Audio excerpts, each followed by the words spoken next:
তুমি যদি এমন একজনকে খুঁজছো যে তোমার জীবন পরিবর্তন করবে, তবে আয়নার দিকে তাকাও। কারণ তুমি ছাড়া এই পৃথিবীতে কেউ নেই যে তোমার জীবন পরিবর্তন করবে। নেশা করুন কঠোর পরিশ্রম করার, যাতে আপনার রোগ হয় সাফল্য পাওয়ার।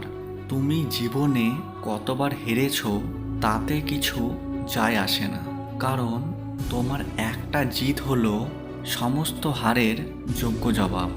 নিজেকে এতটা দুর্বল হতে দিও না যে তোমার কারোর অনুগ্রহের প্রয়োজন হয়।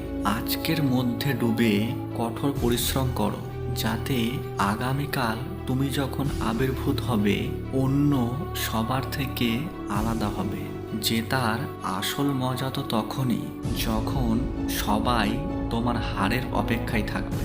দুঃখর মধ্য দিয়ে যেমন সুখের পরিচয় পাওয়া যায়, তেমনি পরাজয়ের মধ্য দিয়েই জয়ের সূচনা হয়। তুমি যদি জীবনে ভিন্ন কিছু করতে চাও, তাহলে কখনোই ভিড়ের অংশীদার হইও না। কারণ ভিড় সাহস দেয় কিন্তু পরিচয় কেড়ে নেয়। তুমি তোমার গন্তব্য থেকে ততক্ষণ দূরে থাকবে যতক্ষণ না সেই কাজের জন্য প্রথম পদক্ষেপ নেবে।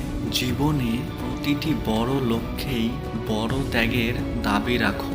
যতক্ষণ না কিছু করবে ততক্ষণ অসম্ভব বলে মনে হবে।